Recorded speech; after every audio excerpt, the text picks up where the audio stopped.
ವೀಕ್ಷಕರಿಗೆಲ್ಲ ನಮಸ್ಕಾರ. ನಾನು ನಿಮ್ಮ ರಾಧಿಕಾ ಜಿಯನ್. ವೀಕ್ಷಕರೇ, ನಾನಿವತ್ತು ನಮ್ಮನೇಲಿ ಚಟ್ನಿ ಪುಡಿ ಹಿಂದಿನ ಕಾಲದಲ್ಲಿ ಹೇಗೆ ಮಾಡೋರು ಅಂತ ತೋರಿಸ್ತೇನೆ. ಈ ಬಟ್ಲಲ್ಲಿ, ಈ ಲೋಟದಲ್ಲಿ ನಾನು ಕಡಲೆಬೇಳೆ ತೊಗೊಂಡಿದ್ದೇನೆ. ಈ ಕಡಲೆಬೇಳೆಗೆ ಸ್ವಲ್ಪ ಗಾಣದೆಣ್ಣೆ ಹಾಕಿ ಹುರಿತಾ ಇದ್ದೇನೆ. ನಾನು ಇದನ್ನು ಚೆನ್ನಾಗಿ ಹುರ್ಕೋಬೇಕು, ಕಂದು ಬಣ್ಣ ಬರೋ ಹಾಗೆ.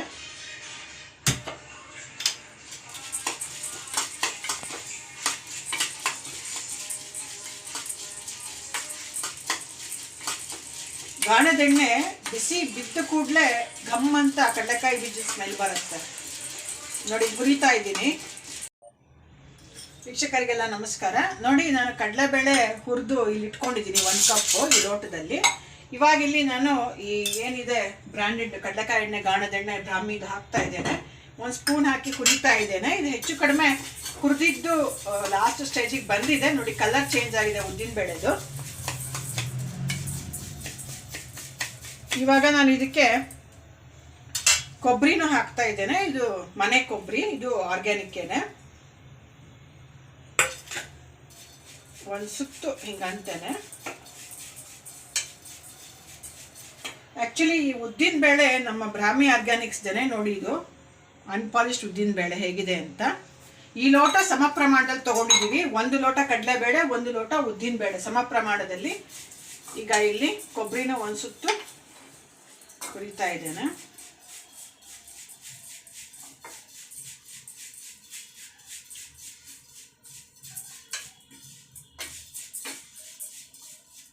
ನಾವು ಇದಕ್ಕೆ ಹುರ್ಗಡ್ಲೆ ಹಾಕ್ತಾ ಇಲ್ಲ. ಹುರ್ಗಡ್ಲೆ ಹಾಕಿದ್ರೆ ಟೇಸ್ಟ್ ಚೇಂಜ್ ಆಗುತ್ತೆ. ಹಿಂದಿನ ಕಾಲದಲ್ಲಿ ಹುರ್ಗಡ್ಡೆ ಯೂಸ್ ಮಾಡ್ತಿರ್ಲಿಲ್ಲ. ಕೊಬ್ಬರಿ ಚೆನ್ನಾಗಿ ಹಾಕೋರು, ಮನೇಲಿ ತೆಂಗಿನಕಾಯಿ ಕೊಬ್ಬರಿ ಎಲ್ಲ ಮಾಡ್ತಿದ್ರಿಂದ ಅದನ್ನ ಹಾಕೋರು. ಸೊ ನಾವು ಕೊಬ್ಬರಿಯನ್ನ ಜಾಸ್ತಿ ಇಲ್ಲಿ ಹಾಕ್ತಾ ಇದ್ದೇವೆ. ಇದಕ್ಕೇನೆ ನಾನು ಕರ್ಬೇವಿನ ಸೊಪ್ಪಿನ ಪುಡಿ ಮಾಡಿ ಇಟ್ಕೊಂಡಿದ್ದೇನೆ. ಅಂದರೆ ಕರ್ಬೇವಿನ ಸೊಪ್ಪು ನೆರಳಲ್ಲಿ ಒಣಗಿಸಿ ಹುರಿದು ಅದನ್ನು ಹಾಕ್ತಾ ಇದ್ದೇನೆ. ಜೊತೆಗೆ ಮೆಣಸಿನಕಾಯಿ, ಕೆಂಪು ಮೆಣಸಿನಕಾಯಿ ಖಾಲಿ ಆಗಿರೋದ್ರಿಂದ ಕೆಂಪು ಮೆಣಸಿನಕಾಯಿ ಅದನ್ನು ಹುರಿದು ಪುಡಿ ಮಾಡಿ ಇಟ್ಕೊಂಡಿದ್ದೇನೆ. ಅದನ್ನು ಹಾಕ್ತಾ ಇದ್ದೇನೆ ರುಚಿಗೆ ಅಂದರೆ ಕಲರ್ಗೆ ಮತ್ತು ಫ್ಲೇವರ್ಗೆ. ಇದು ಗುಂಟೂರು ಮೆಣಸಿನಕಾಯಿ, ಸ್ವಲ್ಪ ಖಾರವಾಗೇ ಇರಲಿ. ಕೊಬ್ಬರಿ ಹಾಕೋದ್ರಿಂದ ಸಿಗುಳ್ಕೊಳುತ್ತೆ. ಸೊ ಇದನ್ನು ಮಾಡ್ಕೊಂಡಿದ್ದೇನೆ. ಬೇಕಾದರೆ ಮೆಣಸಿನ ಪುಡಿ ಅಂದರೆ ಅಚ್ಕಾರದ ಪುಡಿ ಇನ್ನೊಂದು ಸ್ವಲ್ಪ ಹಾಕ್ಕೋಬೋದು.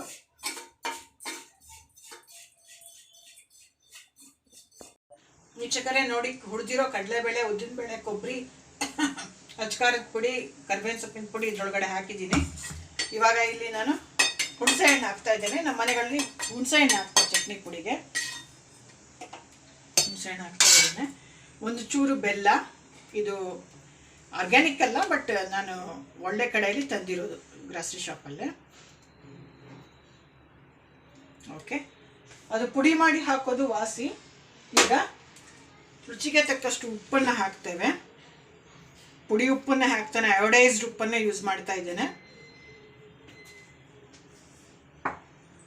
ಇದನ್ನು ನಾವು ಸ್ವಲ್ಪ ತರಿತರಿಯಾಗಿ ರುಬ್ಕೊಳ್ಳೋದು ವಾಸಿ. ಎಲ್ಲರೂ ಚಟ್ನಿ ಪುಡಿಗೆ ತರಿತರಿಯಾಗಿ ರುಬ್ತಾರೆ.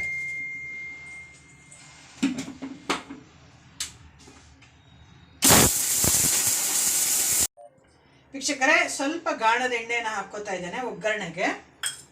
ಅದು ಕಾಯೋಷ್ಟರಲ್ಲಿ ಇದು ನೋಡೋಣ. ಮಿಕ್ಸಿ ಮಾಡಿರೋಂಥ ಚಟ್ನಿ ಪುಡಿ. ಬೇಕಾದರೆ ಮೆಣಸಿನ್ಕಾಯಿ ಇನ್ನೂ ಸ್ವಲ್ಪ ಹಾಕ್ಕೋಬೋದು. ನಾವು ಖಾರ ಜಾಸ್ತಿ ತಿನ್ನಲ್ಲ, ಗುಂಟೂರು ಹಾಕಿರೋದ್ರಿಂದ ಇಷ್ಟು ತರಿತರಿಯಾಗಿ ಮಾಡ್ಕೊಂಡಿದ್ದೇನೆ. ಇದನ್ನು ಸ್ವಲ್ಪ ಆರಕ್ಕೆ ಬಿಡಬೇಕು. ಎಣ್ಣೆ ಕಾದಿದೆ. ತಕ್ಕಷ್ಟು ಸಾಸಿವೆ ಹಾಕ್ತಾ ಇದ್ದೇನೆ. ಸಿಡಿತಾ ಇದೆ ಸಾಸಿವೆ.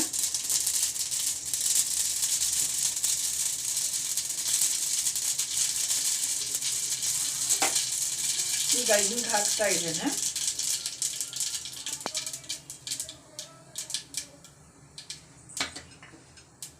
ಹಿಂಗಿನ ಸ್ಮೆಲ್ ಬರ್ತಾ ಇದೆ.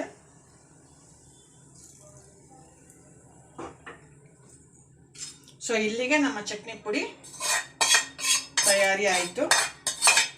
ಇದು ಹಿಂದಿನ ಕಾಲದಲ್ಲಿ ನಮ್ಮ ಮನೆಗಳಲ್ಲಿ ಮಾಡ್ತಿದ್ದಂತಹ ರೀತಿಯಲ್ಲಿ ಮಾಡಿರೋದು. 1 ಲೋಟ ಕಡಲೆಬೇಳೆ, 1 ಲೋಟ ಉದ್ದಿನಬೇಳೆ, ಕೊಬ್ಬರಿ ಅರ್ಧ ಕಪ್ಪು, ಮೆಣಸಿನಕಾಯಿ ಖಾರಕ್ಕೆ ತಕ್ಕಷ್ಟು ಉಪ್ಪು ಹಾಗೂ ಹುರ್ಗಡ್ಲೆ ಹಾಕಿಲ್ಲ, ಕರ್ಬೇವಿನ ಸೊಪ್ಪಿನ ಪುಡಿ ಹಾಗೂ ಇಂಗು, ಸಾಸಿವೆ ಒಗ್ಗರಣೆಯನ್ನು ಗಾಣದ ಕಡಲೆಕಾಯಿ ಎಣ್ಣೆಯಲ್ಲಿ ಕೊಟ್ಟಿದ್ದೇನೆ. ನೋಡಿ, ಚಟ್ನಿ ಪುಡಿ ಹೀಗೆ ರೆಡಿಯಾಗಿದೆ. ಇದನ್ನು ಮಿಕ್ಸ್ ಮಾಡಿಕೊಂಡ್ರೆ ಆಯಿತು.